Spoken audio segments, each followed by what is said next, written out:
Hello everyone, welcome to Vishnu Economic School. I am Kajol and in this video we are going to discuss specific performance under minors agreement. So let's get started. अब यहाँ पर 6 condition क्या है? Specific performance. अब specific performance का मतलब क्या है, हम पहले वो डिस्कस करते हैं. तो स्पेसिफिक परफॉर्मेंस का मतलब है the actual carrying out of the contract as agreed. मतलब कॉन्ट्रैक्ट को वैसे ही परफॉर्म करना जैसे वो अग्री हुआ था, जैसा करना तय हुआ था वैसा ही करना इज कॉल्ड स्पेसिफिक परफॉर्मेंस. अब इसको आप normal performance of the contract भी समझ सकते हैं, जिसको हमने यहाँ पे स्पेसिफिक परफॉर्मेंस लिखा है. अब स्पेसिफिक वर्ड इसलिए यूज हुआ है सिर्फ ये बताने के लिए कि जैसा अग्री हुआ था वैसा ही परफॉर्म करना. तो अब since an agreement with a minor is void, minor के साथ होने वाला कोई भी अग्रीमेंट जो है वो वॉइड होता है. ये हम कॉन्ट्रैक्ट की फर्स्ट क्लास से ही पढ़ते आ रहे हैं. तो the court will never direct specific performance of such an agreement by him. मतलब यहाँ पर कोर्ट जो है, अब यहाँ पे कोर्ट क्यों यूज़ हो रहा है बार बार, क्योंकि यहाँ पे कोर्ट को हमने पढ़ा था कि वो एक माइनर के गार्डियन की तरह एक्ट करता है और एक माइनर के राइट्स को प्रोटेक्ट करता है. तो यहाँ पे कोर्ट और लॉ दोनों ही वर्ड्स जो है वो यूज़ होते आए हैं. तो अब कोर्ट जो है वो कभी भी ऐसा नहीं बोलेगा कि किसी भी माइनर को एक स्पेसिफिक परफॉर्मेंस जो है वो परफॉर्म करनी है एक अग्रीमेंट के अंदर. लेकिन but a contract enter into on behalf of a minor. अब यहाँ पर अगर ऐसा होता है कि माइनर के बिहाफ पे कोई कॉन्ट्रैक्ट में एंटर होता है, अब माइनर के बिहाफ पे कौन एंटर हो पाएगा? जो भी उसका लीगल या फिर नेचुरल गार्डियन होगा. by his guardian is binding on the minor and can be specifically enforced by or against the minor provided. अब यहाँ पर ये क्या कह रहा है कि माइनर जो है अगर कोई भी कॉन्ट्रैक्ट में एंटर होता है, लेकिन वो खुद तो एंटर नहीं हो सकता, तो कोई गार्डियन जो है माइनर का वो उस कॉन्ट्रैक्ट में एंटर होगा माइनर के बिहाफ पे. तो अगर ऐसा होता है तो वहाँ पर माइनर को हम बाइंडिंग मानेंगे कि वो स्पेसिफिक परफॉर्मेंस जो है वो वहाँ पर परफॉर्म करे. अगर ऐसा होता है कि कोई गार्डियन जो है माइनर का वो माइनर के बिहाफ पे किसी कॉन्ट्रैक्ट में एंटर हो रहा है, तो फिर हम उस कॉन्ट्रैक्ट में माइनर को बाइंडिंग मानेंगे कि वो उस कॉन्ट्रैक्ट को जो है वो परफॉर्म करे. लेकिन अब इसमें क्या कंडीशंस हैं? प्रोवाइडेड. फर्स्ट कंडीशन है contract is with in the authority of the guardian. मतलब वहाँ पे गार्डियन के पास जो भी लीगल या फिर नेचुरल गार्डियन है किसी भी माइनर का, उसके पास ये अथॉरिटी होनी चाहिए कि वो उस माइनर के बिहाफ पे किसी कॉन्ट्रैक्ट में एंटर हो सकता है. सेकेंड कंडीशन है it is for the benefit of the minor.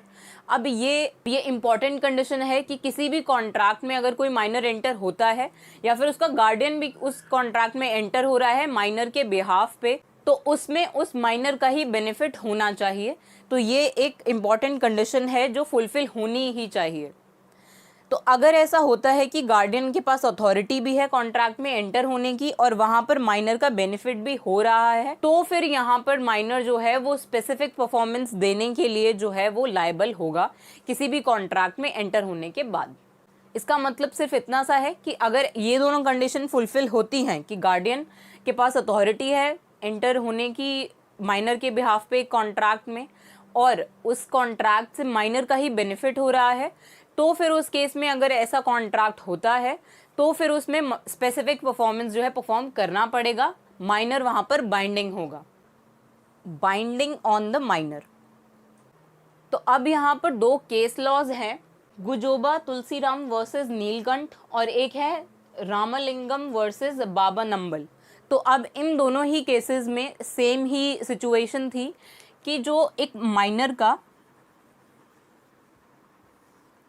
Guardian है उसने माइनर के बिहाफ पे कोई इमूवेबल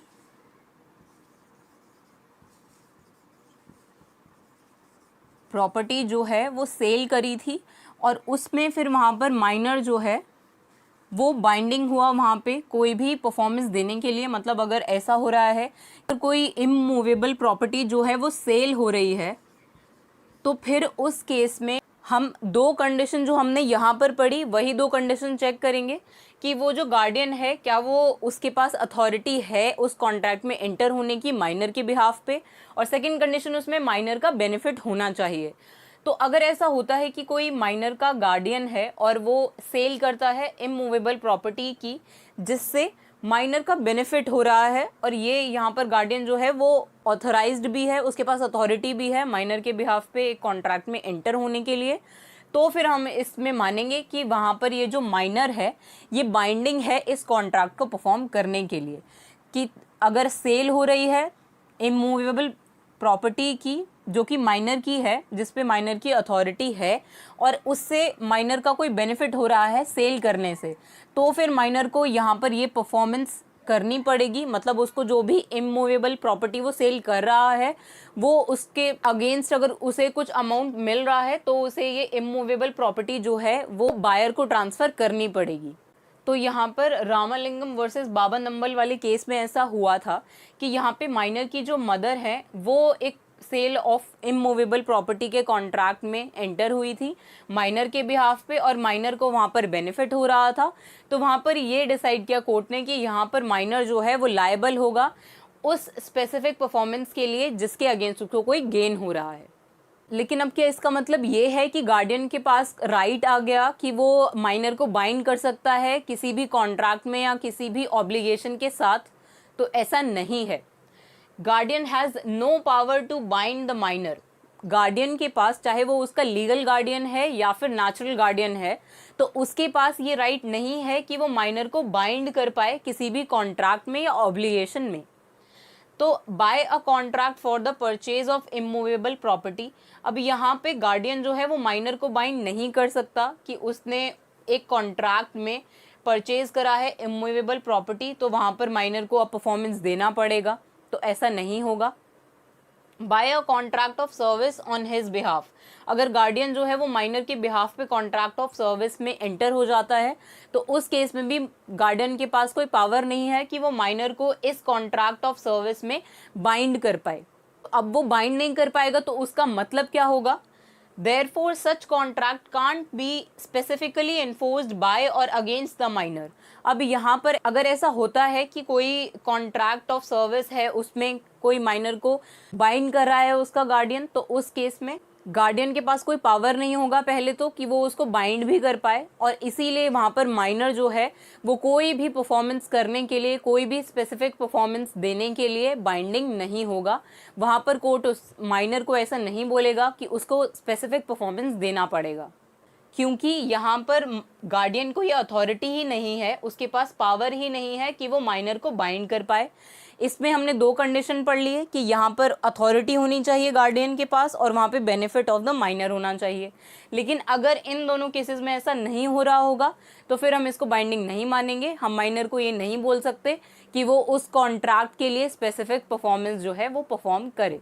गार्डियन जो है वो अपनी अथॉरिटी को मिसयूज़ ना करे और किसी माइनर का कोई लॉस ना हो जाए, इसीलिए कोर्ट ने ये वाला दो रूल्स बनाए कि guardian has no power to bind the minor, जिसमें एक कॉन्ट्रैक्ट हो रहा है जिसमें अगर परचेज ऑफ कोई इमूवेबल प्रॉपर्टी हो रहा है तो उस केस में माइनर को हम बाइंडिंग नहीं कर सकते किसी भी ऑब्लिगेशन के अगेंस्ट। और या फिर वो गार्डियन जो है एक कॉन्ट्रैक्ट ऑफ सर्विस में एंटर हो जाता है माइनर के बिहाफ पर कि अब वो माइनर जो है वो कोई सर्विस देगा किसी पर्सन को जिसके साथ भी वो गार्डियन एक कॉन्ट्रैक्ट में एंटर हुआ है, तो वहाँ पर भी माइनर को वो सर्विस देना ज़रूरी नहीं है, वो बाइंडिंग नहीं है उन सर्विसेज को परफॉर्म करने के लिए। इसीलिए गार्डियन ऑफ द माइनर के पास भी लिमिटेड राइट्स ही हैं। तो इसीलिए हर एक पॉइंट में आप ये देख लेंगे कि माइनर का ही बेनिफिट होना चाहिए उस कॉन्ट्रैक्ट में, ताकि माइनर का कोई भी लॉस ना हो जाए। और हमने ये पढ़ा था कि कोर्ट जो है वो माइनर के राइट्स को प्रोटेक्ट करता है, क्योंकि माइनर जो हैं वो अपना गुड और बैड नहीं समझ पाते, और इसीलिए कोर्ट जो है वो उनके लिए डिसीजंस लेता है, ऐसे रूल्स बनाता है कि जिससे माइनर का कोई भी लॉस ना हो किसी भी कॉन्ट्रैक्ट में एंटर होने के अगेंस्ट। लेकिन ऐसे ये दोनों केसेस जो हैं गोजुबा तुलसीराम वर्सेस नीलकंठ और रामालिंगम वर्सेस बाबा नंबल, इन दोनों ही केसेस में ये जो सर्कमस्टांसेस थे कि गार्डियन ने जो है वो सेल किया इमूवेबल प्रॉपर्टी को माइनर के बेनिफिट के लिए, तो इस केस में हमने देखा कि माइनर यहाँ पे बाइंडिंग होगा उसको परफॉर्म करने के लिए कि अगर उसको उस सेल ऑफ प्रॉपर्टी के बदले कोई अमाउंट जो है वो मिल रहा है तो वो उस अमाउंट को लेने के बाद वो प्रॉपर्टी जो है वो उसके बायर को जो है वो ट्रांसफ़र कर दे। तो अगर ये दोनों कंडीशन फुलफिल होती हैं तो उस केस में यहाँ पे माइनर भी बाइंडिंग हो सकता है और माइनर बाइंड भी कर सकता है। तो जैसे हमने यहाँ पर पढ़ा था कि binding on the minor can be specifically enforced by और अगेंस्ट, मतलब माइनर कर भी सकता है और उसके अगेंस्ट वो जो second party of the contract है वो उसको यूज़ भी कर सकती है कि यहाँ पर वो माइनर को बाइंडिंग करवाए कि उसको अब ये परफॉर्म जो है वो करना पड़ेगा, क्योंकि ऑलरेडी वो एक कॉन्ट्रैक्ट में एंटर हो गया है जिसमें सारी कंडीशंस जो है वो फुलफिल हो रही हैं। सो आई होप अब आप स्पेसिफिक परफॉर्मेंस को समझ गए होंगे। So see you in the next video. Thank you.